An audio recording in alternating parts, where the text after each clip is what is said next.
Siapa yang bawain? Bang Alvin. Iya. Iya. Bapa kami yang berkenan dalam kerajaan surga, kami ucap syukur, terima kasih kehadirat-Mu Bapa. Kau sudah tuntun kami sampai pada sore hari ini, sepanjang kegiatan kami hari ini, dalam melakukan pekerjaan kami, pembelajaran kami. Terima kasih Bapa, kami mau lanjutkan untuk membahas tentang firman-Mu. Kau berkati Alvin yang mau menyampaikannya, agar kiranya kami boleh dicurai Roh Kudus-Mu sehingga kami boleh memahami dan mengerti akan firman-Mu yang akan kami terima. Terima kasih pula untuk Alvin yang sudah sampai di rumahnya selamat, tidak kurang suatu apa, dan Engkau sertai Dinda juga pulang ke rumah dan selamat Bapa.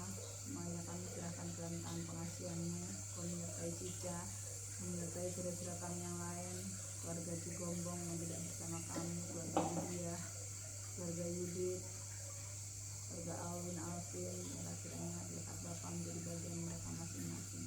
Segala puji hormat hanya bagi-Mu ya Bapa. Telah doa penyerahan kami di dalam nama Tuhan Yesus kami berdoa dan bersyukur. Amin. Amin.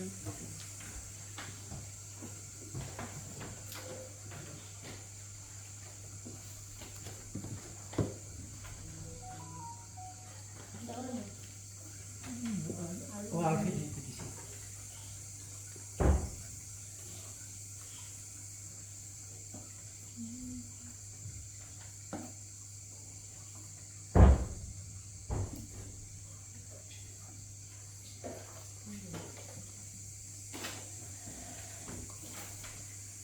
Semua pelajaran-pelajaran yang ini pakai itu dimasukin ke YouTube. Iya Pak. Iya, masuk. Question and answer. Oke, kita mau review sedikit yang kemarin-kemarin dari buku yang sama. Mengapa Kristus harus mati? Iya. Nanti jawabnya bebas ya. Bagi yang tahu jawabannya silakan Ih, itunya kayak Eben. dijawab. Japri. Hah? Japri. Oke, Oke. siap ya. Satu. Ntar kalau ada yang tahu jawabannya ya share. Ini nggak ada untuk performance juga. Siapa yang telah berdosa? Saya. Asa, silakan. Saya. Asa. Semua manusia. Kalau jawabannya Asa benar nggak? Belum. Salah dong. Semua orang. Semua orang. Manusia. Artinya Kan kalau cuma Elsa, Manik enggak, iya. Pariki enggak. Saya Salah satunya. Hmm. Salah satunya. Budia. So, kenapa? Itu tadi ditanya lagi maksudnya bukannya udah benar jawabannya? Apa jawabannya? Semua orang. Oh. Di mana kita bisa buktikan bahwa itu benar? Di Roma 3:23. Yakin? Yakin. Roma 3:2. 3. Hah? Lu udah tertanya? Aku tuh gak kelihatan loh, ngomong gitu doanya. Kacamatanya di mana? Entah udah kemana. Oke, Roma 3:23 ya. Dev belum berdosa? Hah? Dev belum berdosa nggak? Udah berdosa? Belum. Atau udah pernah? Udah kan? Udah pernah. Hai. Berarti Dev termasuk nggak? Next question.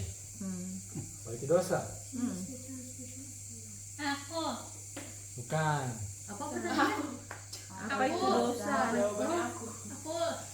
Oh, Elsa. Elsa lagi. Lanjut. Elsa terus ya? Iya. Terus apa? Hah? Apa? Permasalahan. Enmity against Against God. give. Kebencian. Ya, permusuhan. Di mana ayatnya Gimana? bahwa dosa adalah permusuhan kepada Bapa, kepada Tuhan? Roma 8 ayat 7. 8 ayat 7. Oke.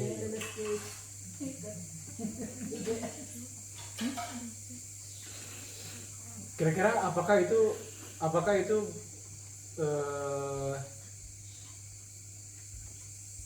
perbuatan atau itu pengertian Roma 8 ini prinsip? It's state of mind. Ya, itu prinsip ya, prinsip dari dosa. Yaitu kita dalam keadaan kita sedang apa? Melawan Tuhan, membenci Tuhan, Membenci, bermusuhan memberontak. dengan Tuhan. Kita ini apa? kita ini Ini semua berurutan ya. Ini semua konteks, ini semua alur cerita. Kita ini apa? Carnal. karena Main. Oke, karena main. Lagi yang lain? Carnal by nature. Karena by nature. Musuh. Musuh. Iya, musuh. Jawabannya Enggak boleh. musuh. Roma 5 ayat 10 dan 2 Korintus 5 ayat 17-19. Silahkan Kok dibaca. Kok nggak ada jawabannya sih? Silahkan dibaca. Roma 5 ayat 10. Sama 1 Korintus. 2 Corinthians 5 verse 17 until 19. Tapi kita baca yang Romans 5 verse 10. Silakan Bu Seli baca Roma 5 ayat 10 apa?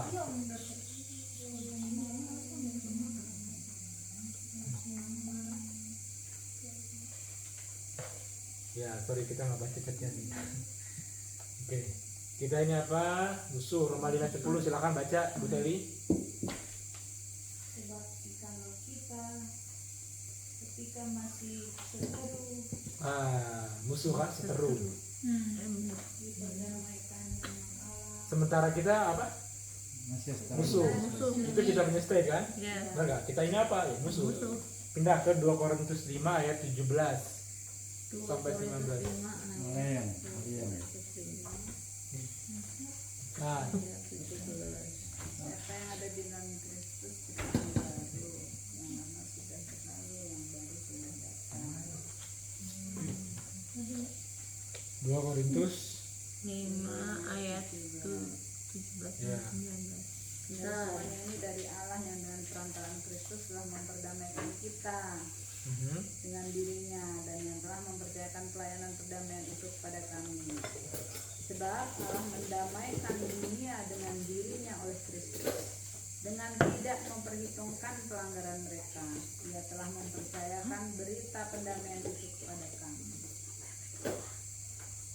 2 Korintus 5 ayat 17. Sampai 19. Oh sampai. Pantes kok panjang banget.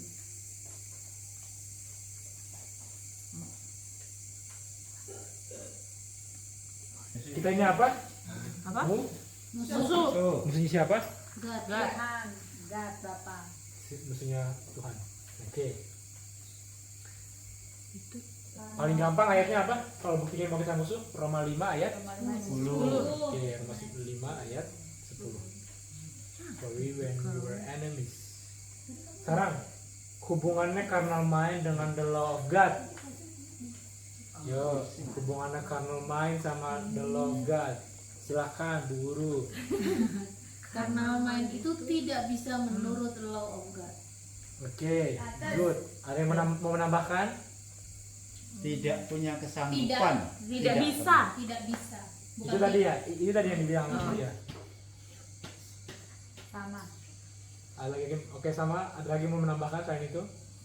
Karena main kalau law of God spiritual.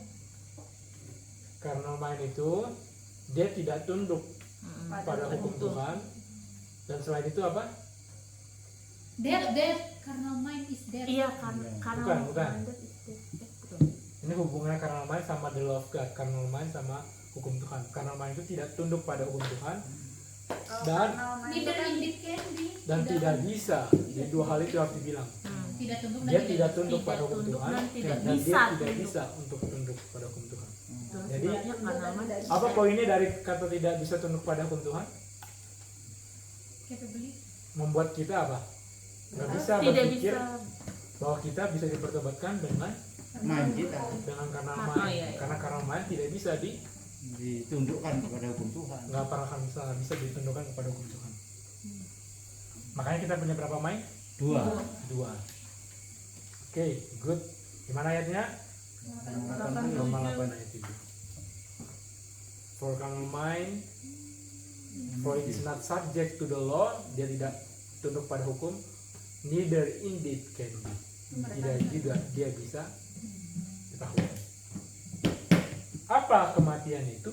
Carnal mind. Mind, iya betul. Carnal mind. Carnal mind is dead. Carnal mind is dead. Carnal mind. Lagi yang lain? Kematian itu perpisahan dengan Bapa. Luar Bapa. Jadi udah ada jawaban nih. Carnal mind dan di luar Bapa. Oke, kita jawabannya apa ya? Membenci. Roma 8 ayat 6. Carnal mind.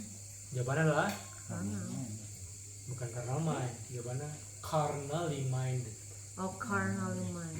Itu apa? Poinnya apa di situ untuk bilang carnally minded? Berpikiran secara Berpikirannya Oh, secara berbicara. carnal. bukan kernelnya berarti. Bukan ngomongin benda carnal mindnya, Ini tapi cara dia punya kerjaannya, tindakannya yaitu Mengenalinya. berpikirnya itu dia secara karnal, secara daging, Hmm. secara alamiah, secara natural orang berdosa. Untuk berpikiran seperti itu adalah Kematian. kematian. To be carnal minded is dead. Roma 8 ayat 6. 6. Dan untuk carnally minded adalah untuk tidak tunduk pada Law of Law. God. hukum dan tidak akan pernah Bisa Bisa. tunduk. bisa tunduk pada hukum. Kalau tidak akan pernah bisa tunduk pada hukum, bisa menurut gak? Enggak. Enggak. Tapi orang langsung ngejar nurut gak? Iya. Pas tahu dosa langsung pengennya tidak tambal berdosa. sulam. Oke. Next. Karakteristiknya Tuhan nomor 1 apa? Love. Love. Tetot. Bukan. Never change. Bukan. Spirit. Sumber Bukan. kehidupan. Jawabannya adalah Sumber. kehidupan. Dia adalah sumber kehidupan. Di mana ayatnya? Mazmur 3. Mazmur 36 ayat 9. Silakan dibaca. Monggo biar kita makin meresapi. Mazmur 30 berapa? 36 ayat 9. 36. By the word itu ya, by the breath of his mouth. Sama by Mazmur the Sebab padamu ada yang berhayat di dalam terangmu kami melihat terang. For Mazmur. with thee is the fountain of life. Oh iya, salah. Oh itu 3. For with thee, karena bersamamu adalah sumber kehidupan. Oh, bersamamu adalah yang Dan di dalam terangmu kita melihat Terang. Bersamamu. ya.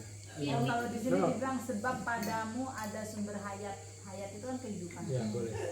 Di dalam terangmu kami melihat terang. Ayat 9. Mazmur 36 ayat 9. Oke. Iya, with thee juga bisa Jadi, padamu. Di luar Bapak apakah kita akan dapati kehidupan? Tidak. Tidak. Ayat lain, Kisah Para Rasul 3 ayat 15. Siapa yang mau baca? Zoom dari Zoom. Suruh baca. Zoom. Di sini belum semuanya. Dari sini dulu. Demikianlah ia pemimpin kepada hidup telah kamu bunuh. Tetapi Allah telah membangkitkan dia dari antara orang mati dan tentang hal itu kami adalah saksi. And killed the prince of life. Pangeran kehidupan. Nah, whom apa kata the saya? life Reign of life. Dan dia telah membunuh pangeran kehidupan. Loh, kok pangeran kehidupan bisa dibunuh? Whom God had raised from the dead, whereof we are witness. Yang telah membunuh pangeran kehidupan, sumber kehidupan, yang mana Bapa telah bangkitkan dia dari antara orang mati, yang daripadanya kita adalah saksi-saksinya bahwa dia memang telah bangkit. Kisah Rasul 17 ayat 25 dan 28. Kisah Para Rasul 17 ayat 25. ya. Neither is worshipped with man's hand, and thought he needed anything, seeing he giveth all life and breath and all things. Tidak juga dia disembah dengan tangan-tangan manusia, seolah-olah dia membutuhkan sesuatu. Mengetahui bahwa dialah yang memberikan semuanya kehidupan Dan nafas dan segala sesuatu. dan nafas dan segala sesuatunya. Jadi karakteristiknya Bapa apa? Di dia apa? Sumber. Sumber kehidupan. Di luar Bapa Tidak ada kehidupan. tidak akan ada kehidupan. Lanjut. Karakteristik Tuhan yang nomor 2. Love. Never change. never change. Love never change. Ya. Righteousness, kebenaran. Di mana ayatnya di Life and sini? righteousness. Terus di mana ayatnya? Mazmur 92 ayat 15. Mari kita baca.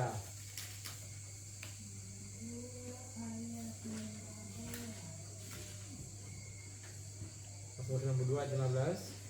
Untuk memberitakan bahwa Tuhan itu Yang lain dulu coba, yang lain dulu ya. Yang lain. Silakan yang lain. Silakan. Mazmur 92 ayat 15. Ayat 15. Ya, asal aja. Ya, yang mau baca, ya baca. Biar nggak habis waktunya. Baca aja. Show that the Lord is upright. He is my rock and there is no unrighteousness in him. Untuk menyatakan, untuk menunjukkan bahwa Tuhan adalah benar. Dialah batuku. Dan tidak ada ketidakbenaran. Tidak ada ketidakbenaran di dalam dia. Kalau nggak ada, itu bahasa Indonesia mungkin. Kalau bahasa Inggris ayat 15. Jadi kalau tidak ada ketidakbenaran, ini negatif kan? Artinya Di dalam dia adanya kebenaran. di dalam dia adanya kebenaran. Ada nggak kemungkinan ketidakbenaran? Tidak ada. Tidak ada. Oke. Sama nggak dengan tadi? Apakah ada kemungkinan kematian berada dalam dia? Tidak. Enggak. Itu sumber kehidupan. Hanya apa yang Bapak bisa berikan? Kehidupan. Kehidupan. Oke. Oke. Ayat keduanya Mazmur 18 ayat 30.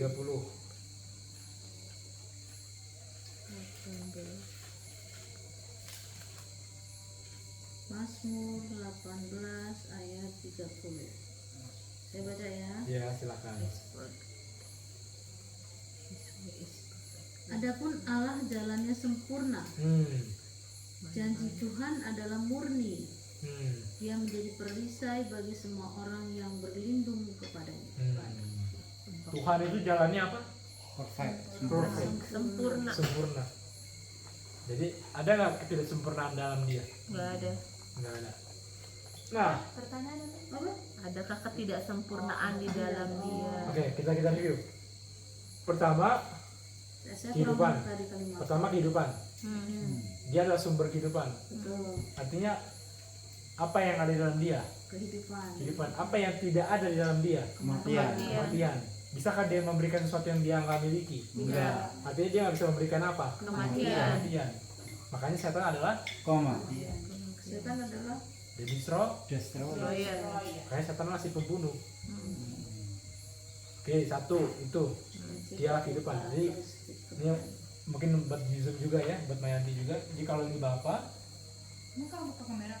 buka sini. Kalau ini Bapak di sini, di luar Bapak itu kita nggak bisa lihat. Ada peluang bahwa kita akan hidup karena hanya di dalam dia kita memiliki sumber kehidupan. Oke? Jadi pas kita geser dikit aja Mayanti, geser dikit dari Bapak, kita udah berada di luar apa? Keluar dari hidup.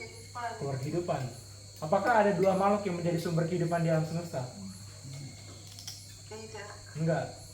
Semua yang kita lihat bahwa semua orang ini hidup, mereka semua bernafas dari kehidupan siapa? Bapak. Artinya Bapak masih mikirkan nggak sesuatu tentang mereka? Masih peduli nggak Bapak sama mereka? Kalau kehidupannya Bapak masih dalam mereka? Masih. Walaupun kita mungkin merasa buntu dengan persoalan hidup, tapi sepanjang ada nafas kehidupan yang bukan milik kita, namun milik Bapak masih berada dalam mereka, berarti Bapak masih mengasihi mereka. Betul? Betul. Oke. Lalu kita gabung dengan karakteristik yang kedua, bahwa Bapak adalah righteousness, dia adalah kebenaran. Artinya kehidupan dan righteousness ini bisa dipisahkan nggak? Tidak. Enggak. Kita nggak akan temukan kematian di dalam Tuhan Yesus, di dalam Bapa. Kita nggak akan temukan ketidakbenaran dalam Bapa dan Anak. Artinya ketika kita lihat ada kehidupan itu juga adalah kebenaran. Oke? Karena dua hal ini tidak dapat dipisahkan. Artinya sebenarnya dari awalnya ketika Bapa memberikan kehidupan, memberikan kebenaran juga. di dalamnya udah ada kebenaran. Jadi ketika orang kehidupannya itu ada unrighteousness-nya, Berarti bukan dari Bapak. berarti kehidupan itu kehidupannya bukan, jangan. Apakah ada kehidupan di luar dari Bapa? Enggak ada. Jangan bilang kehidupan itu bukan dari Bapa. Kok jadi ada dua sumber kehidupan ini? Iya. Enggak, hanya ada satu sumber kehidupan, Betul. Itu Bapak. yaitu Bapa. Jadi kalau ketika ada orang hidup tapi kok hidupnya unrighteousness, kehidupannya kok tidak ada benarnya, karena apa ya Jiwa Bener bilang? Karena dia tidak mengizinkan. Karena kehidupannya Bapak tidak diizinkan masuk mengalir dalam dia. Bukan karena dia punya sumber lain kehidupan. Kalau begitu ya nyembah Tuhan yang lain. Iya, dia tidak mengizinkan. Nyembah Tuhan yang akan memberikan kehidupan tanpa memberikan righteousness-nya. Nggak bisa. Masalah cuma ada satu makhluk yang memiliki kehidupan, dan kehidupannya itu tidak dapat dipisahkan dari kebenarannya. Jadi ketika ada kehidupan, seharusnya normalnya ketika seorang memiliki kehidupan, seharusnya kehidupan itu adalah kehidupan yang Benar. righteous.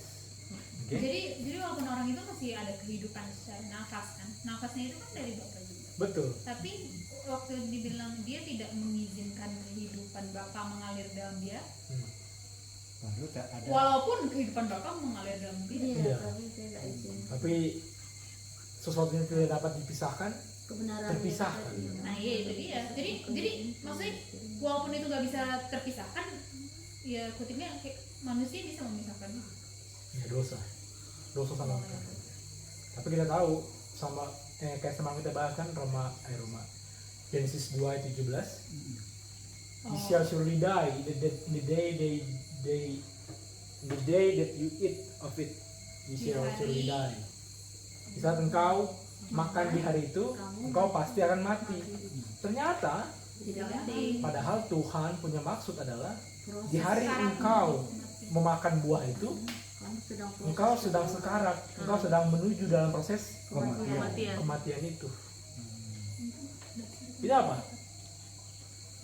Intervensinya Tuhan nggak? Iya. Itu mersinya Bapa. Masih betul. Nggak langsung mak tak gitu. Yep. Sak kecil. Dia masih dia melihat bahwa kita memiliki kebodohan, menginginkan kehidupan Bapa dengan cara memisahkan dari kebenarannya. Padahal dua hal itu Tidak bisa. tidak dapat dipisahkan. Tanya, kenapa dibilangnya menuju kematian? Karena bukan karena dikasih probation yang sampai umur sekian tahun itu.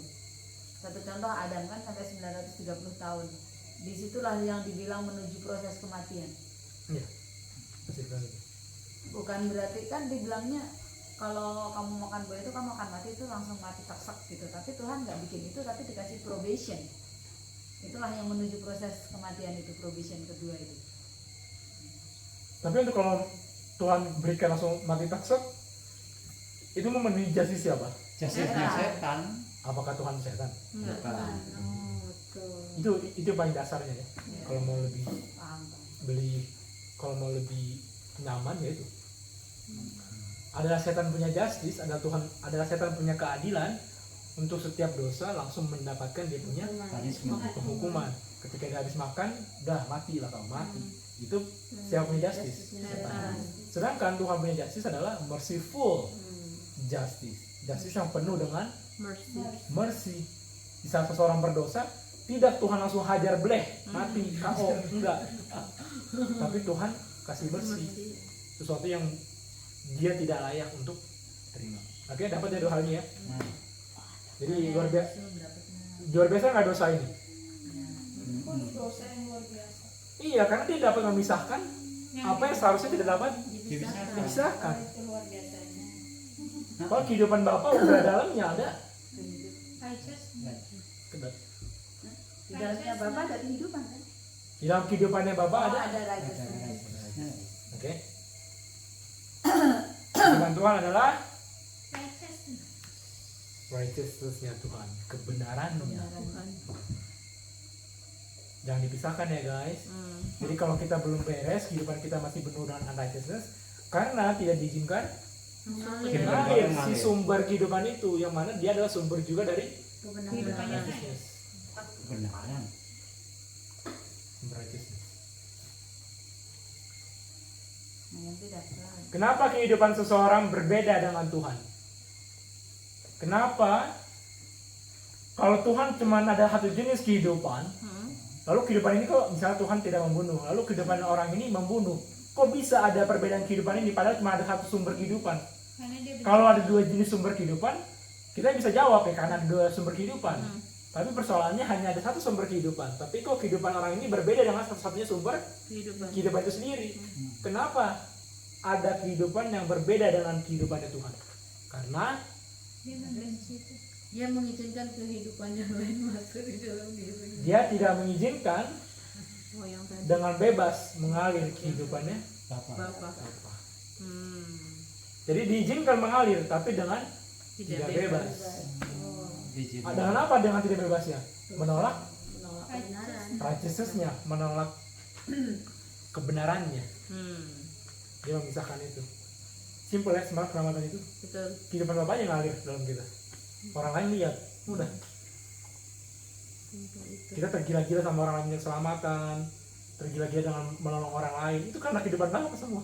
Kehidupan Bapa mengalir, kehidupan Bapa mengalir. Bantu orang sini, bantu orang sana. Peduli sama beban pikiran orang. Semua Bapa yang mengalir itu semua. Tapi ketika orang tidak mengizinkan hal itu, dia menahan-nahan untuk sosialismenya dia ditahan untuk peduli pada orang, pengen tahu orang punya keadaan yang bermasalah itu semua. Prinsipnya kehidupan Bapa tidak diizinkan mengalir dalam orang itu. Itu prinsipnya dosa. Udah.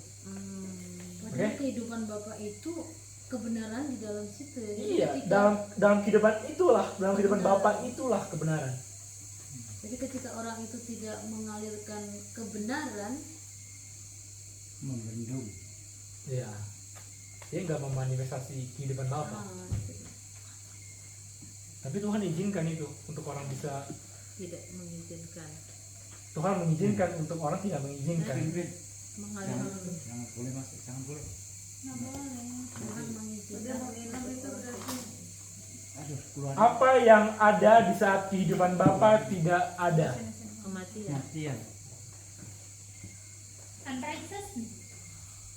Dia mau jawab? Kematian. Iya. Coba deh. Apa yang ada di saat kehidupan Bapak tidak ada? Kematian. Kematian. Tapi kalau kita hidup, Hmm. kalau kehidupan kita, Kemurahan Bapak lah. Mersinya Bapak. karena apa kematian sedang bekerja dalam seseorang?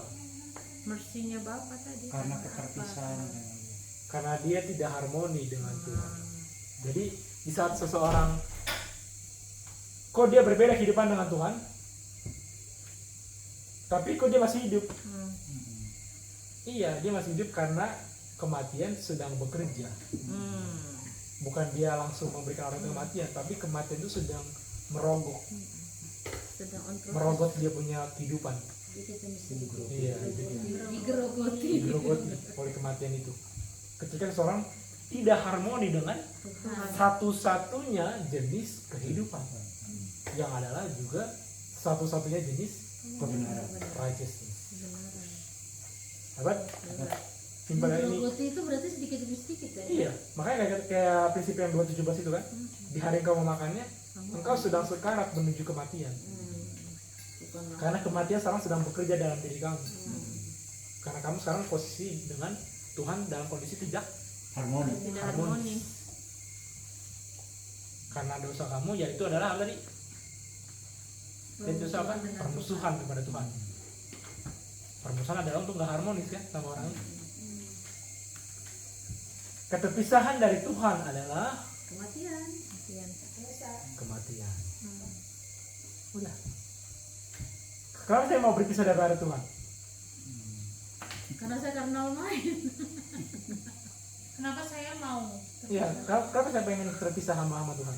Karena Saya saya benci. benci. Malah benci.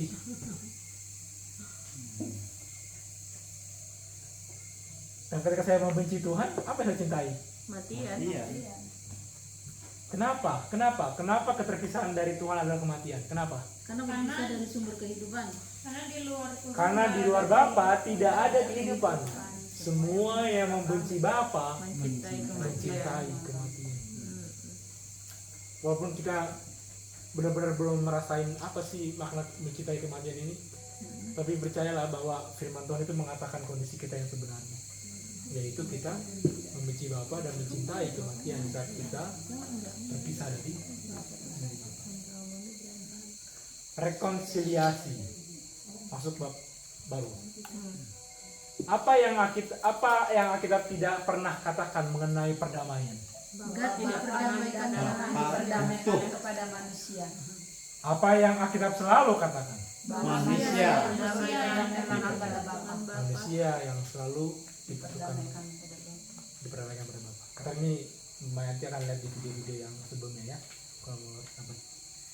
Alkitab tidak pernah mengatakan bahwa Bapa perlu diperdamaikan kepada manusia. Tidak pernah. Nah, Apa yang kita selalu katakan? manusia. Manusia diperdamaikan kepada Bapa. Alasannya butuh perdamaian atau rekonsiliasi? Apa alasannya? Karena ada Karena ada kebencian. kebencian. Karena ada Enmity. ini prinsip-prinsip semua ini prinsip. Kalau bangun rumah ini prinsip-prinsip semua ini nggak akan goyang, ini nggak akan pindah sampai kekekalan, nggak akan pindah ini. Seseorang yang butuh perdamaian, seseorang yang butuh rekonsiliasi karena ada Enmity. Permusuhan. Ada perpisahan. artinya diperdamaikan adalah artinya untuk direkonsiliasi adalah berdasarkan mengerti ini nih, mengerti bahwa alasan dibutuhkannya perdamaian adalah karena ada permusuhan. Artinya kalau seseorang diperdamaikan, supaya nggak ada permusuhan. bagus. Tapi ada yang supaya ada persatuan. bukan. Permusuhan itu dihilangkan. Supaya Betul, tidak itu ada dia.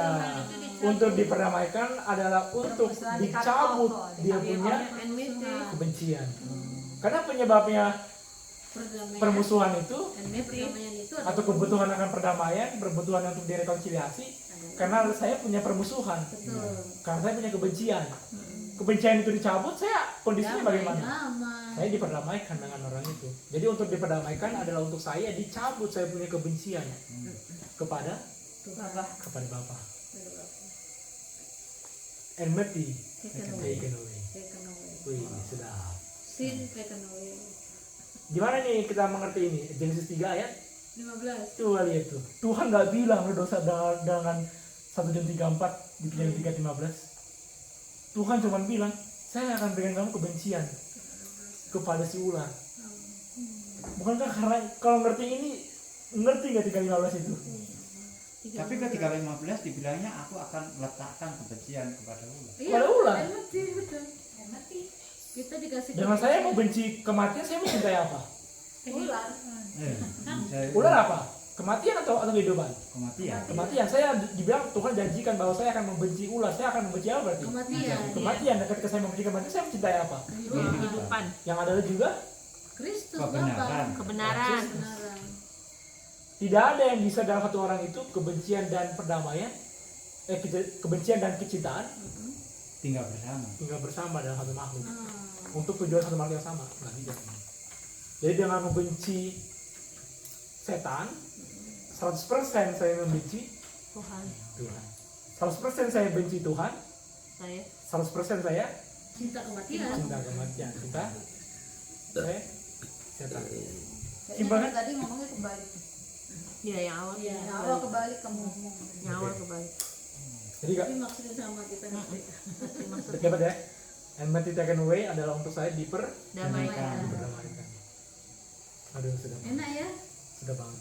Setelah ngerti itu jadi Enak banget untuk 3:15 Tuhan. itu, Saya tahu saya punya kebencian Tuhan. Mm-mm. Dan kau punya janji di 3:15, engkau punya nubuatan di 3:15 adalah engkau akan mencabut saya punya kebencian kepadamu. Dan engkau akan memberikan kebencian kepada yang setan. sempurna kepada kematian. Kematian. Dan untuk membenci kematian secara sempurna adalah untuk mencintai kehidupan dan Kebenaran. kebenarannya Bapa secara sempurna. Dan dengan demikian saya sedang mengizinkan kehidupan Bapa mengalir dengan sempurna dalam kehidupan saya. Itu keselamatan. Apakah Bapa memiliki kebencian? Tidak. Tidak. Tidak, karena Bapa itu kebenaran. simpel banget. Dan Islam. Islam. Karena Bapa adalah kasih dan di dalam kasih tidak ada kebencian Tidak ada ketakutan. dan Bapak bukan memiliki kasih kan? Bapak adalah kasih itu. Makin mustahil nggak untuk dia benci, Iya. makin mustahil. Yakin Budia udah genosida 5 juta orang. Tapi Bapak masih sayang saya. Karena adalah kemustahilan bagi dia untuk membenci. Sedap harap pada Yesus. Sedap Prabu harap pada Yesus.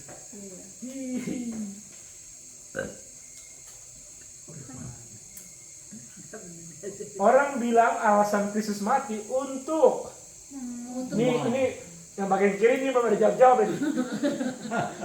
Iya benar. Udah gimana udah.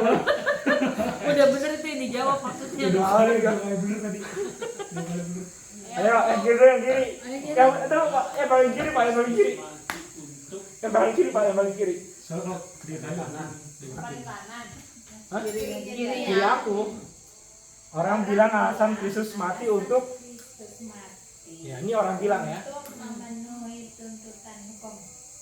Oke. Salah. Ada lagi yang lain, ayo yang lain. Untuk meredakan murka Tuhan. Dapatin coba kurang, dapatin konteksnya. Dan tadi yang kita bahas. Apa yang tadi terakhir, yang orang bilang alasan untuk Kristus mati adalah Memperdamaikan Allah. Bapa kepada manusia.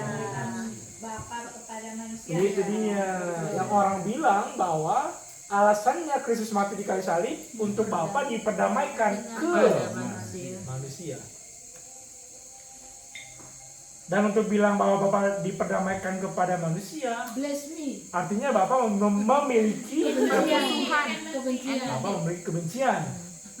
Artinya alasannya Bapa mengirim anaknya karena ada kebencian di pihak Bapa. Oke? Dan kebencian berarti Karena ada dosa. kebencian di pihak Bapa, makanya Bapa kirim anaknya supaya Bapa bisa Padamkan dipadamkan amarahnya kepada manusia. Tapi apa yang Alkitab katakan menjadi alasannya Bapa kirim anaknya? Baliknya. Apa? Sebaliknya.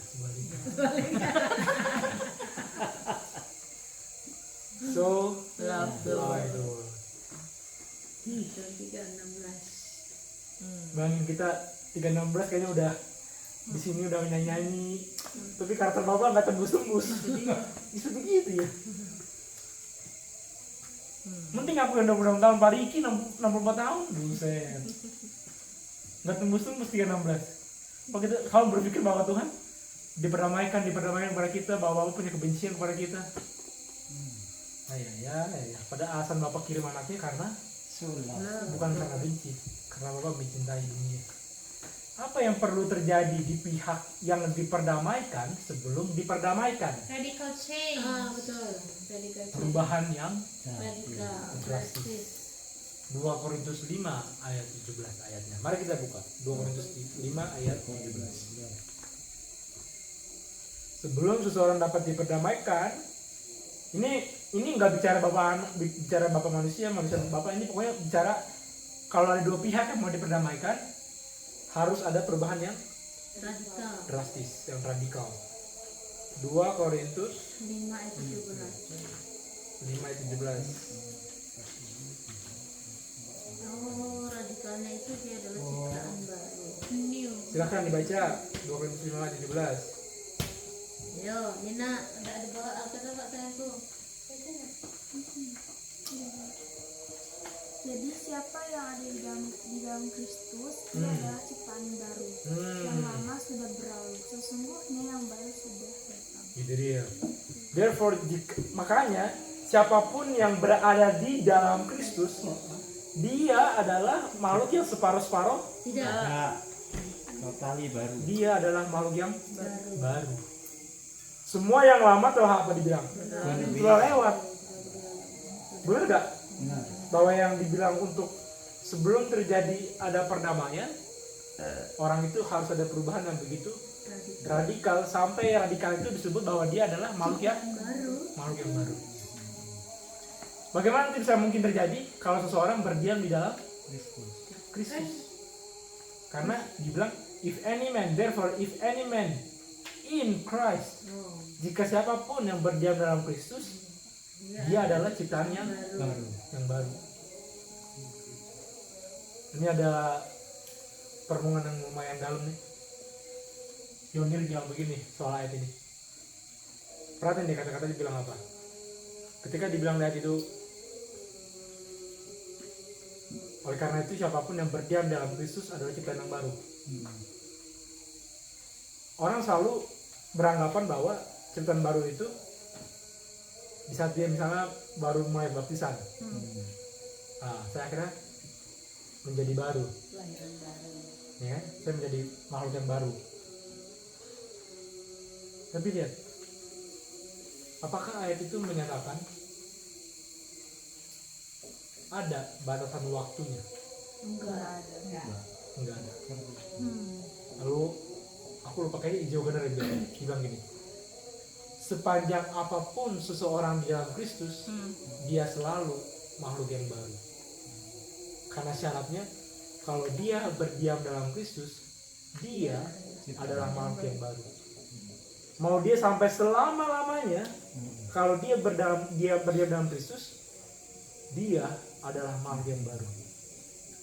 Sehingga untuk bilang makhluk yang baru itu bukan suatu titik.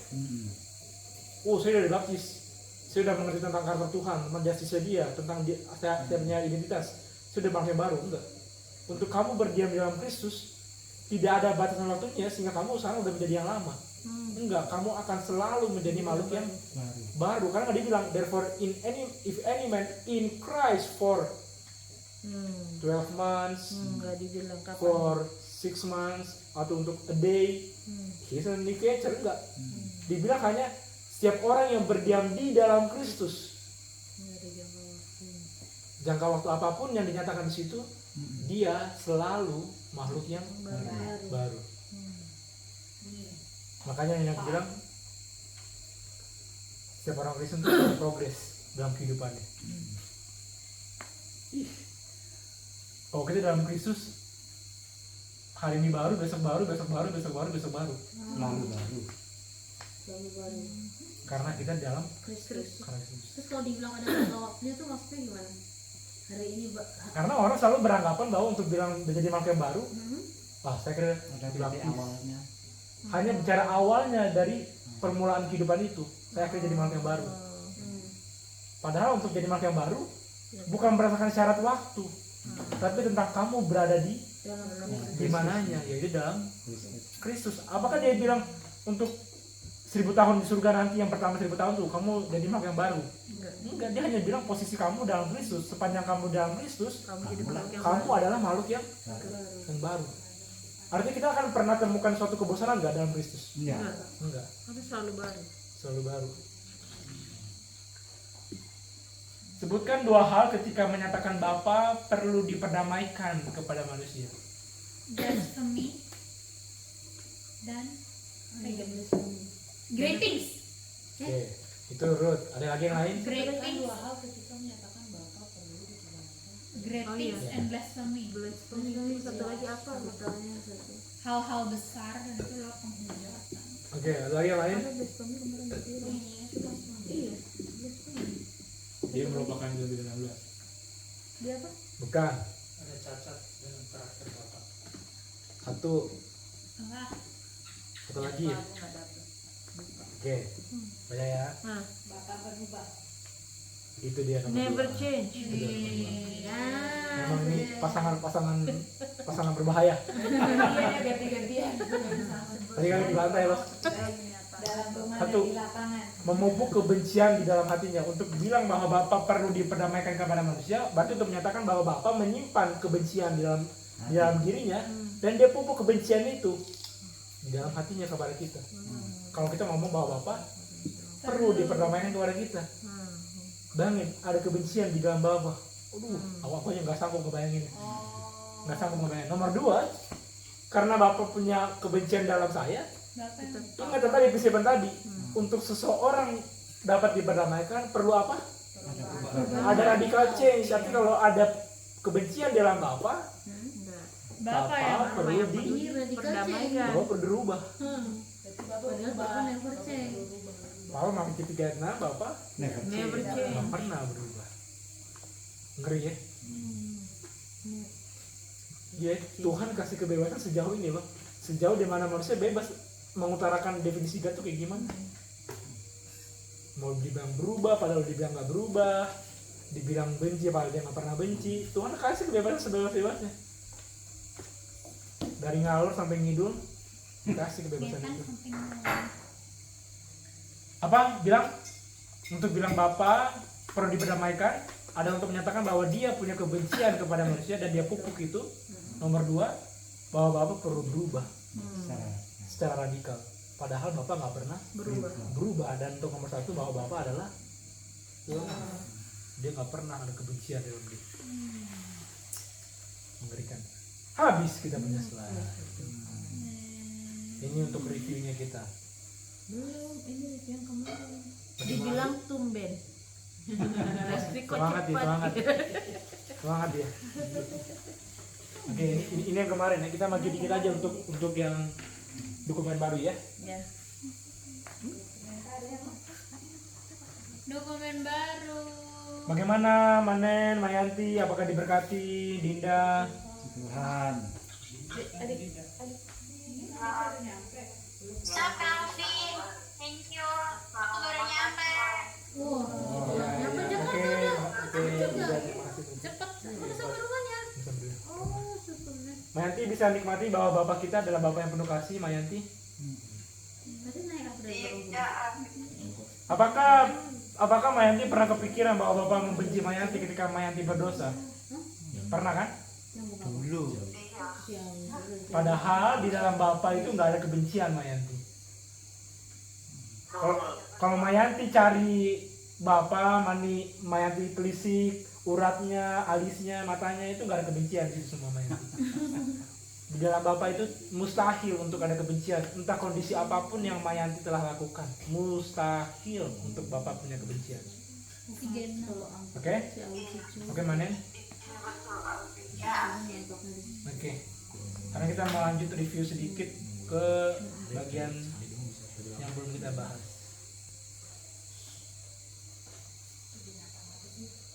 Semua yang nanti Mayanti dan Manen ini belum dapati, akan ada dia punya ini ya, akan ada dia punya videonya.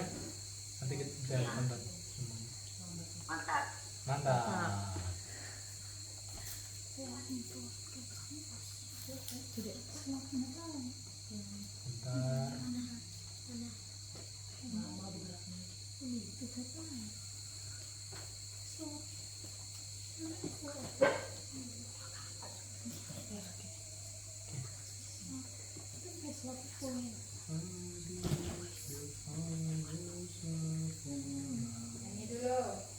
Judul lagu tema ya, kali mau Sudah siap?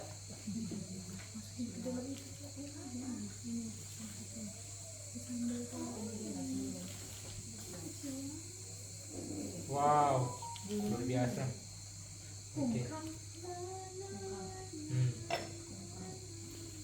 Kita di halaman 12.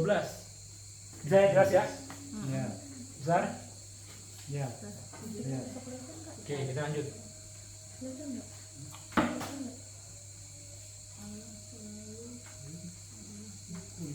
Sudah nggak buka kacamata. Tuhan adalah Tuhan. Tuhan adalah selalu Tuhan. God is.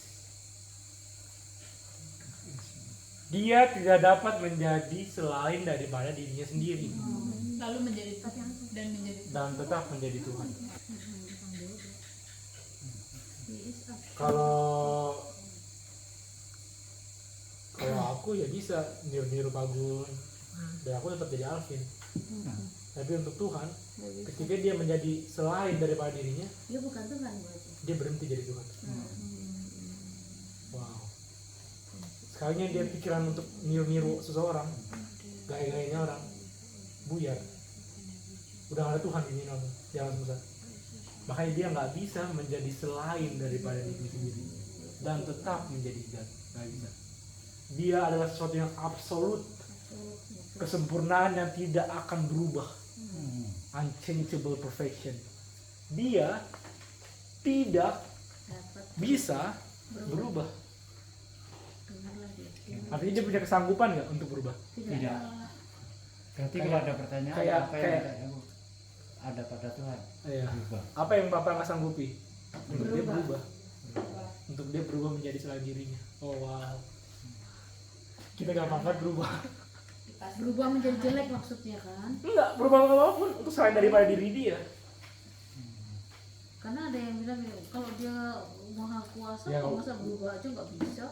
Iya, itu dia. tidak ada Padahal padahal itulah, ntar kita akan lihat bahwa itulah justru jadi premis keselamatan, bahwa itulah karakter yang diperlukan untuk menjadi Tuhan, bahwa dia nggak perlu berubah. Selama Karena kalau dia memang sempurna, kenapa perlu berubah? Dengarkan dia. I am the Lord, I change not, therefore ye sons of Jacob are not consumed. Malachi 3 verse 6. Saya adalah Tuhan, saya tidak berubah. Oleh karena itu, engkau anak-anak Yakub tidak dibinasakan. Malachi 3 ayat 6. Sebaliknya, untuk memiliki perubahan dan perlu diperdamaikan ke arah manusia berdosa, agar mereka dapat diselamatkan. Nah, ulang ya, kalian ya.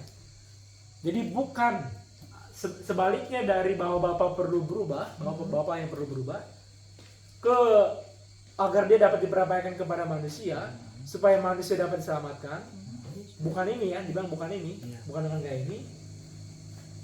Justru satu-satunya pengharapan untuk mereka punya keselamatan, bahwa kenyataannya Tuhan gak pernah berubah. Jadi sebaliknya, bahwa untuk pengharapan Bapa perlu berubah untuk keadaan manusia berdosa, perlu diperdamaikan kepada manusia berdosa. Justru sebaliknya dari itu, bahwa buktinya mereka bisa diselamatkan karena Bapa tidak pernah berubah.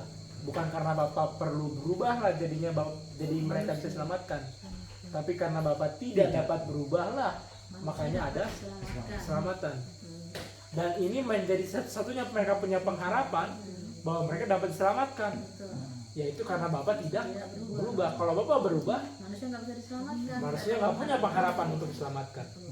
Jadi Bapa harus tetap stable, dia harus absolute, dia harus punya untouchable perfection, kesempurnaan yang tidak dapat berubah. Yaitu bahwa dia mencintai kita dengan kasih yang kekal. Itulah perubahan yang tidak akan pernah berubah. Itulah karakter dia yang tidak akan pernah berubah. Kasihnya yang kekal. He is the source of life. Dia adalah sumber kehidupan dan standar daripada kehidupan. Itu kan apa kata gantinya standar kehidupan? Kata lain daripada Hukum. kebenaran, righteousness. Kan ketika orang bilang, ini kok hidup orang ini berbeda, karena ada standarnya.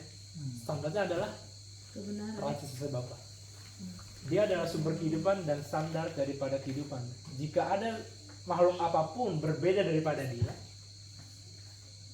perbedaan itu ada di makhluk-makhluk itu, dan bukan di Bapa. Tuhan adalah standar yang tidak berubah. He is the fixed standard, yang mana seluruhnya perlu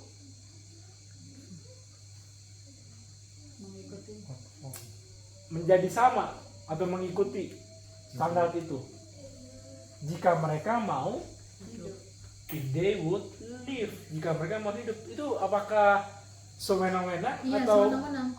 apakah itu sewenang-wenang atau itu hukum alam? Sewenang-wenang. Itu hukum alam. Karena Bapak satu-satunya kehidupan.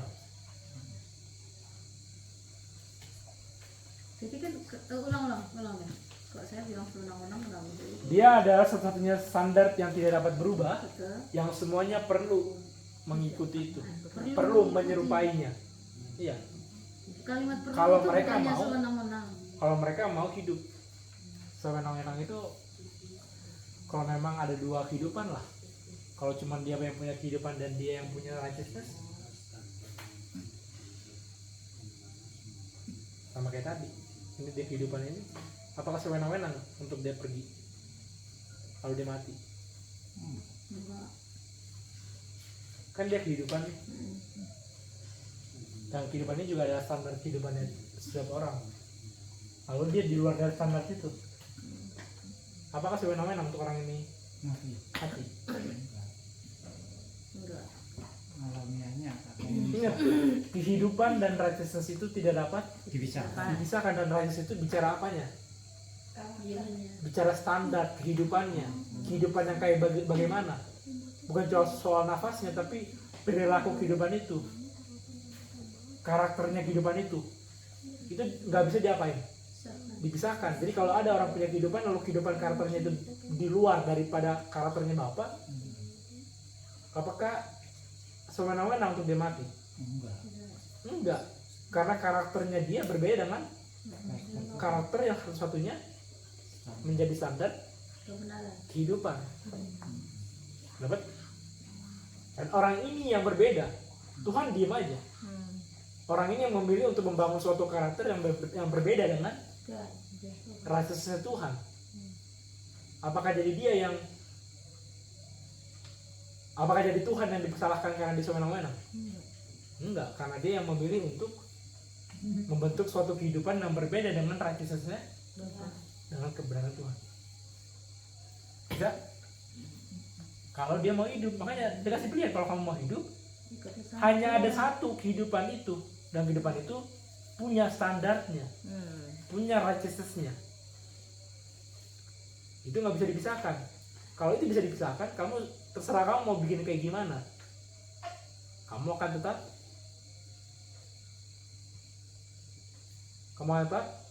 Mati. kamu akan tetap hidup. Kalau ini dapat apain? Dipisahkan. Bisa. Dipisahkan si kehidupan dan Kebenaran. Kebenaran. righteousness. Kalau ini dapat dipisahkan, orang bebas untuk hidupnya aur-auran. Karena ini dipisahkan. Dapat gak Bu dia? Dapat gak? Iya. Karena ini dipisahkan, Orang yang bebas. terserah kamu mau hidup aur-auran, kamu tetap apa? Dapat apa? Kehidupan. Tapi karena ini tidak dapat dipisahkan, ketika kamu Hidup di luar dari kehidupan, kamu apa? mati. Ketika kamu di luar dari righteousness, kamu apa? Mati. Mati. Bukan sewenang-wenang. Bukan sewenang-wenang. Simply karena mereka berdua ini tidak dapat dipisahkan. Kalau kamu punya kehidupan, seharusnya kehidupan itu adalah kehidupan yang Righteousness. righteous, kehidupan yang benar. Makanya itu persoalannya, soal kehidupannya tidak diizinkan mengalir masuk dengan bebas. Oke? Kalau kamu memang nggak mau mati, silakan. Tuhan nggak paksa untuk kamu harus menerima kehidupan ini, enggak. Persoalannya, Bapak bilang kehidupan saya tidak dapat dipisahkan dengan kebenaran saya. Bisa? Oke. God cannot change to accommodate the desires of sinful men. Tuhan tidak dapat berubah untuk mengakomodasi keinginan dari manusia-manusia berdosa. Tetapi sederhananya karena perubahan hanya akan membuat dia punya derajat, dia punya harga diri menjadi rendah, dan membuat dia punya pemerintahan goyang, unstable. Tetapi karena dia tidak dapat menjadi selain daripada dirinya sendiri, dia yang datang kepada Tuhan harus percaya bahwa dia adalah dia. Bukan dia adalah orang lain, dia adalah dia. Itu iman. Untuk datang kepada Bapa adalah untuk tahu bahwa dia adalah dia. Dia nggak bisa selain daripada dirinya sendiri. Aku tahu Pak Pun sedang bergairah dengan ayam dan ayam. Tapi tahan diri bagus. There's a thought concerning the idea that Christ's death was necessary to satisfy outrageous justice. Suatu pemikiran mengenai ide bahwa Kristus punya kematian diperlukan untuk memuaskan gelora, amarah, keadilan. Ini pemikirannya bahwa Kristus mati adalah kebutuhan untuk memuaskan kasihnya Bapa. Kristus punya kematian justru dibutuhkan untuk memuaskan kasihnya Bapa. Itu Roma 5 ayat 8 bilang, Tuhan telah mengirimkan kasihnya kepada kita dalam hal yaitu di saat kita masih menjadi seorang berdosa, Kristus telah mati untukku. Begitu. Ayat ini gak pernah aku lupain. Karena ini kedamaian bagi jiwaku. Di saat aku berdosa, aku udah dapat koran Kompas. Kristus telah mati buatmu. Pas lagi berdosa, bukan lagi bertobat. Persis pas lagi berdosa. Bilanglah orang habis melayani dia punya daging. Inilah dia punya sugar daddy lah di hotel. Keluar hotel dia udah habis dibayar, keluar turun hotel, mbak ini ya, oh iya, ada kabar, oh iya, dibuka, Kristus sudah mati buat kamu. Ngomongnya persis di saat kita berdosa, Kristus sudah mati. Itu bukan saat orang itu merasa dirinya saya udah berdosa gitu. Padahal itu perempuan tadi kan dia tidak lagi merasa dirinya berdosa, kok tiba-tiba dia dapat surat seperti itu terus dia merasa lega gitu. Padahal dia nggak merasa berdosa ketika melakukan itu gimana? Pasti merasa berdosa. Dia merasa berdosa. Karena dosa itu bukan soal hukum, soal nurani. Kita aja nggak tahu. Nurani dia itu pasti ada. Itu makanya di Roma 2 Tuhan bilang orang yang nggak ada hukum dia akan dihakimkan tanpa hukum. maka dia akan dihakimi tanpa hukum, karena hukum itu udah tertulis dalam dia punya nurani. Makanya orang kenapa ngomong jangan mencuri, orang udah punya perasaan di nurani dia itu Tuhan udah setel, ada hukum yang dia tulis di situ. Dia udah masuk New Covenant duluan, perjanjian baru duluan. Nurani dia udah bermasalah ketika dia mencuri tanpa ada pernah lihat hukum ke 7 atau hukum ke berapa itu? 8. Iya. Di saat seorang berdosa, Kristus sudah udah mati. Aduh, sedih banget ya. God so loved the world that He gave His only begotten Son. Tuhan begitu mencintai dunia ini, dan karena alasan itulah Dia memberikan satu-satunya anaknya yang Dia keluarkan.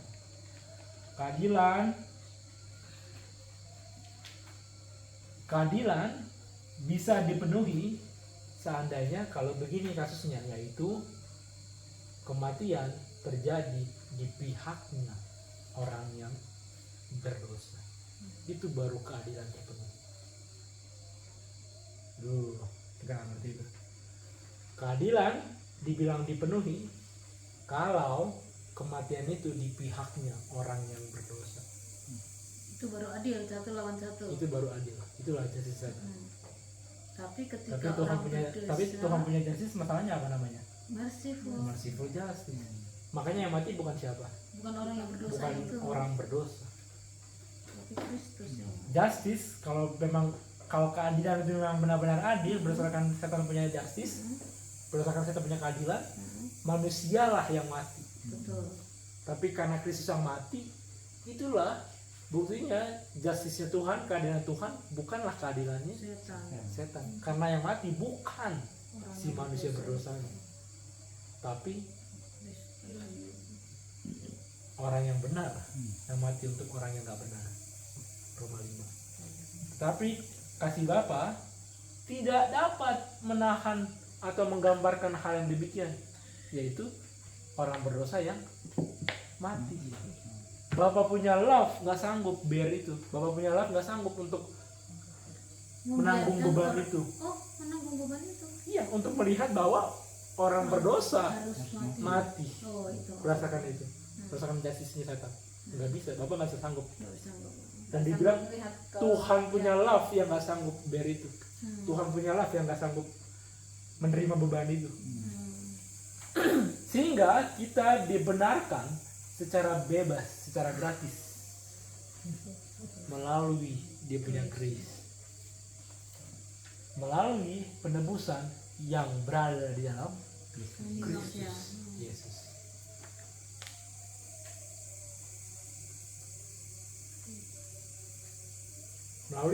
Melalui iman di dalam darahnya Kristus, Tuhan punya righteousness, Tuhan punya kebenaran yang adalah Dirinya sendiri. kehidupannya telah dinyatakan kepada kita, dan Dia yang benar pada saat yang bersamaan. Dia pun si pembela yang benar itu bagi mereka yang percaya di dalam Yesus. Roma 3 ayat 21 sampai 26. Alasannya kenapa itu dibutuhkan bahwa Kristus harus mati agar manusia dapat diselamatkan akan dibahas di artikel yang selanjutnya. Terakhir. Kenapa kita berdiam begitu lama dalam kenyataan bahwa manusia yang perlu diperdamaikan kepada Bapa bukan Tuhan kepada manusia. Kenapa perlu lama-lama sih di sini ngomongin ini mulu, gitu kan? Sendiri. Karena hanya dalam hal itulah manusia memiliki pengharapan, yaitu saya yang perlu diperdamaikan. Disitulah dia temukan pengharapan. Tapi kalau Bapa yang perlu diperdamaikan ke saya, manusia Nggak ada pengharapan. ada pengharapan, Bu. Udah pasti mati udah. Dia udah punya kebencian sama saya, dia perlu dirubah. Apa pengharapan manusia? Udah mati aja. Benar nggak dari jawaban bilang? Pengharapannya manusia berdosa justru karena Bapa nggak pernah berubah untuk nggak pernah berubah untuk apa? Tidak love lagi. Untuk selalu mencintai kita. Dia nggak pernah berubah itu. Dia selalu untuk mencintai kita. Dia nggak bisa selain daripada dirinya sendiri. Mungkin Tuhan yang lain bisa, Bu. Tuhan yang ini nih. Nggak bisa. No way. Nggak bisa nggak love. Impossible. Impossible. What a God, what a God. hanya di dalam mengerti bahwa manusialah yang perlu diperdamaikan, manusialah yang punya kebencian kepada Tuhan, disitulah manusia berpengharapan untuk diselamatkan. Kalau Tuhan yang perlu diperdamaikan kepada manusia, manusia tidak dapat menemukan pengharapan dimanapun. Karena bapaknya yang kayak tadi kan pas kita baca Luther, udah miskin, nyanyi-nyanyi, ngamen-ngamen, harus pergi kemana-mana. Lalu dia kenal Tuhan, ini Tuhan yang mengerikan. Mau ngadu kemana dia? Ke bapaknya. Nah, dan lagi aduan dia, bisa aja manusia gak ada pengharapan kalau tahu Tuhan, bahwa Tuhan itu punya kebencian. Gak ada pengharapan kita. Dan ada kebencian itu dinyatakan dengan mengerti bahwa jasisnya Tuhan apa? Mercy. Jasisnya setan. Enggak, untuk mengetahui bahwa manusia tidak berpengharapan Iya. pada Tuhan.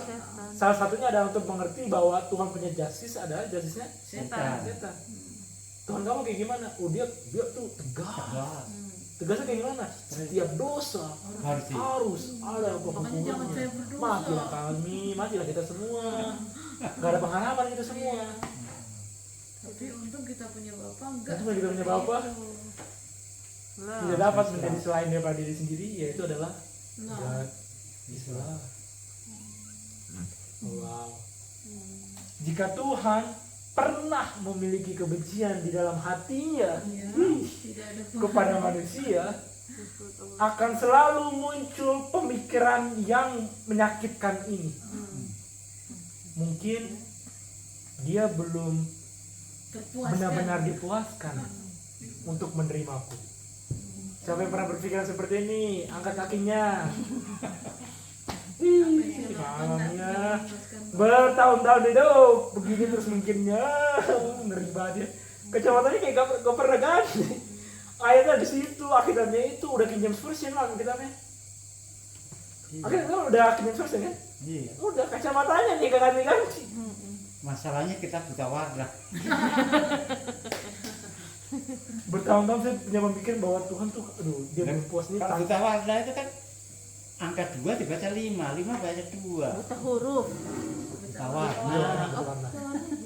Kalau ini kalau Coba Pak Dim, ulangi lagi ya.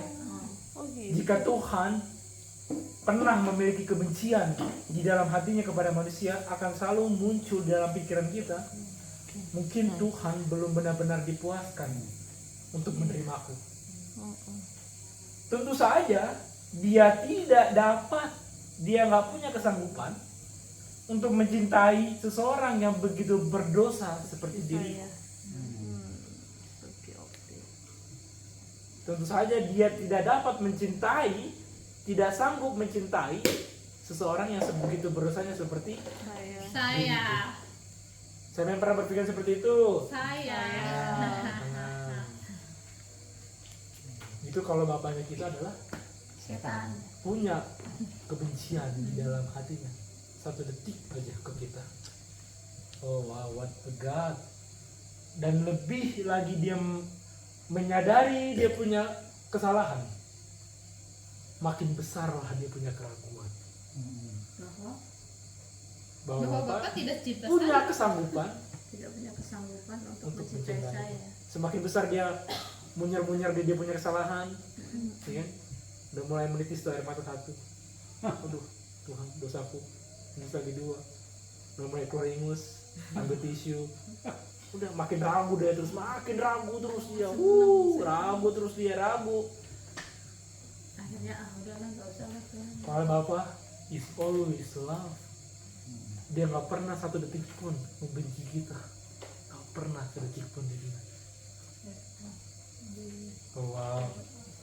Tetapi waktu kita mengetahui bahwa Bapa nggak pernah, never memiliki kebencian kepada kita, tetapi hanya cintalah yang dia miliki sebagai cinta yang kekal, dan telah mencintai kita begitu besarnya sehingga dia memberikan dirinya sendiri untuk kita agar kita dapat diperdamaikan kepada dia. Kita dapat dengan kegembiraan yang penuh sukacita menyatakan bahwa ini nih, jika Tuhan bersama denganku, siapa yang berani lawan aku? Bukan kesombongan. Coba Itu karena lagi. kita tahu Bapak kita Bahwa Bapak kita selalu mencintai kita. Ini penutupan ini gue suka banget apa cara pikirnya Joe bener itu. Ampun, bersih banget. Jadi setelah makanya kan dan ingat dari awal pertanyaannya. Kenapa sih kita panjang-panjang ngomongin kenyataan bahwa manusia yang berpersoalan, bahwa manusia yang perlu diperdamaikan? Karena untuk tahu bahwa Bapak nggak pernah berubah cintanya ke saya bisa ngomong kalau Tuhan bersama dengan saya, siapa yang mau berani lawan saya? Itu karena ngerti bahwa saya berpersoalan, bahwa saya membenci Tuhan, bukan Tuhan yang benci saya, dan Tuhan nggak pernah sedetik pun membenci saya. Makanya saya bisa ngomong, if God be with us, who can? Siapa yang sanggup? Karena ini. Siapa yang sanggup menentang? Menentang siapa? Menentang kita. For God so loved the world. Mantap? Mantap Mantap banget. Bersyukur ada orang-orang seperti Jo Gunner. Puji Tuhan membukakan tabir kegelapan. Udah kelabut ada tembus.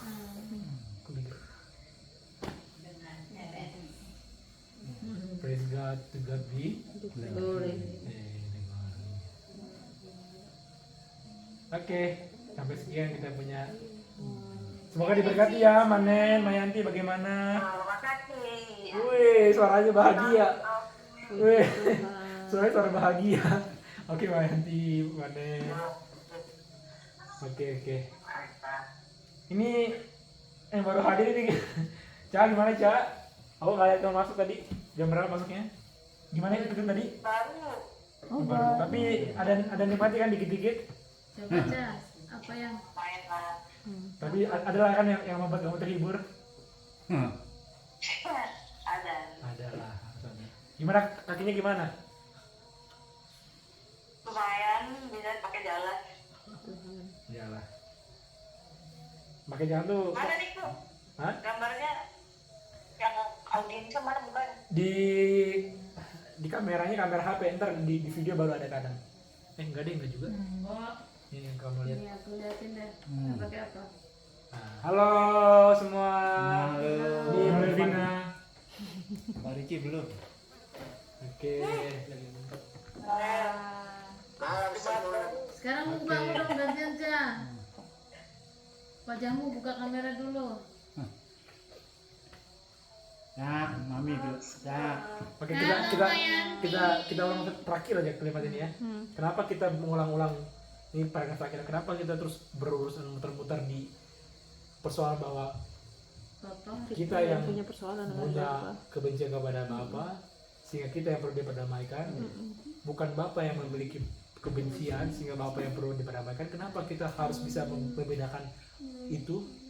Karena untuk mengetahui bahwa Bapa tidak memiliki kebencian dan tidak pernah memiliki kebencian kepada kita, membuat kita sanggup untuk berkata, jika Tuhan bersama denganku, siapa yang sanggup menentang kita? Mengetahui bahwa Bapa tidak pernah dan tidak akan pernah memiliki kebencian di dalam dirinya kepada kita. Itulah kenapa pentingnya mengetahui alasan kenapa kita diperdamaikan. Mantap? mantap. Oke, selamat. Mantap. Oh, 7 Oh iya. Motivator. Lumayan lah 15 menit.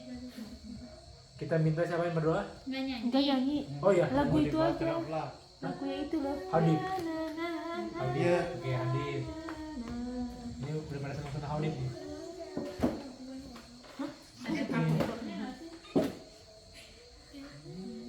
Karena Ke biola Vin, Ewin. Ke biola. Belum ada ya? Belum.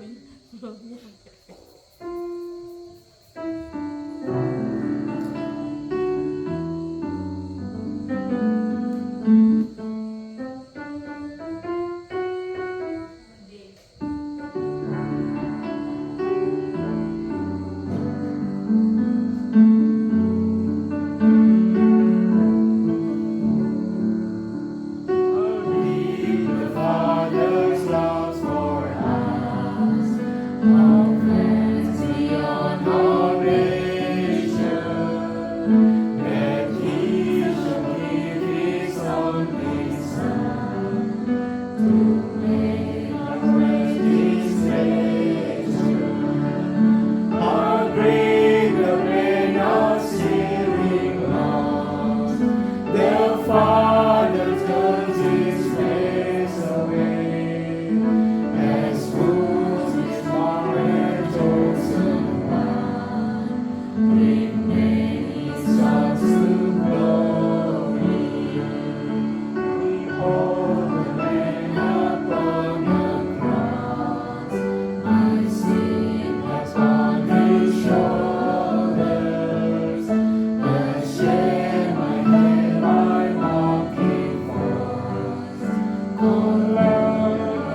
Oke ya.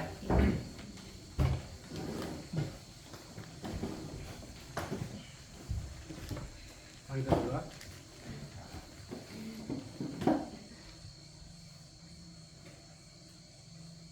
Bapa yang bertata dalam kerajaan surga, Tuhan, terima kasih malam yang Kau berikan. Kami disegarkan jiwa kami mengenal akan Engkau, mengenal betapa tidak butuhnya Engkau untuk diperdamaikan kepada kami, Bapa. Mengetahui bahwa kamilah yang diungkapkan memiliki enmity kepadamu dalam Alkitab. Kamilah yang dibuktikan bahwa kami memiliki kebencian kepadamu, Bapa. Sehingga kamilah Tuhan yang perlu dirubahkan. Kamilah yang membutuhkan perubahan yang radikal dalam diri kami. Karena kami yang memiliki kebencian kepadamu. Dan Engkau menyikapkan perlahan demi perlahan alasan kami untuk membenci Engkau semakin tidak masuk akal, Tuhan. Mengetahui Engkau punya karakter dan tidak memiliki kebencian dalam dirimu terhadap kami, entah dalam kondisi apapun yang akan kami alami dalam kehidupan ini.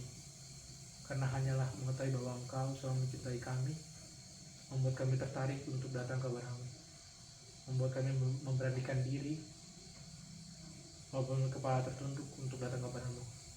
Karena Engkau tidak pernah meminta apapun yang kami perlu perbuat untuk membuat kami boleh dicintai. Engkau telah selalu dan Engkau telah mencintai kami sebagaimana kami ada, Tuhan. Kami sangat sulit, Tuhan, untuk mempercayakan hal ini.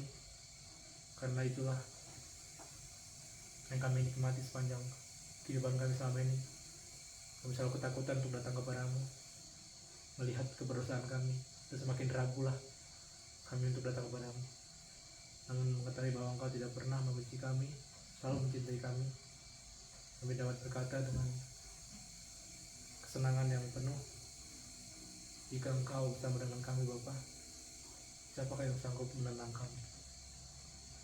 Bila Engkau uji kami, Tuhan, atas prinsip ini dalam kehidupan kenyataan kami, karena kami tahu perlu ada sesuatu yang benar-benar menjadi pengalaman dalam kehidupan kami, agar kebenaran ini menjadi settle dalam pikiran kami. Ketika kami berdosa, ketika kami melakukan yang salah, biar kami lebih dikuatkan untuk mengetahui bahwa Engkau tidak pernah dan tidak akan pernah memiliki kebencian kepada kami. Engkau selalu menunggu kami untuk kembali dan selalu mencintai kami dengan kasih yang kekal dan tidak kurang. Terima kasih Bapa. Kami sekarang mau beristirahat. Nah, malam ini Engkau yang kiranya pulihkan telinga kami dan semua berkat-berkat yang Kau telah berikan bagi kami. Kami bersyukur atas hal itu semua, dari makanan, kegiatan, aktivitas, juga pulang perginya teman-teman kami, dan juga kesehatan yang membaik dari teman-teman kami, juga yang bagian timur. Engkau Tuhan yang tahu keadaan mereka semua, Engkau yang memberkati mereka semua, Bapak. Tapi terlepas dari itu, kami mendoakan agar kami benar-benar semakin berakar melihat kondisi dunia yang bengis dan tidak peduli untuk membunuh ribuan orang dalam suatu peperangan, bahwa mereka semua memiliki kehidupan Engkau, ya Bapa. Jadi kami juga mencintai mereka, memiliki penderitaan yang sama, bahwa Engkau melihat itu semua dalam penderitaan yang sakit hati. Orang tidak peduli dalam pembunuhan mereka hanya untuk memenuhi mereka punya hasrat daging. Kami mau Tuhan untuk memiliki cinta yang sama yang Kau miliki, penderitaan yang sama untuk melihat orang-orang menderita. Walaupun sekarang kami masih menyicil untuk memiliki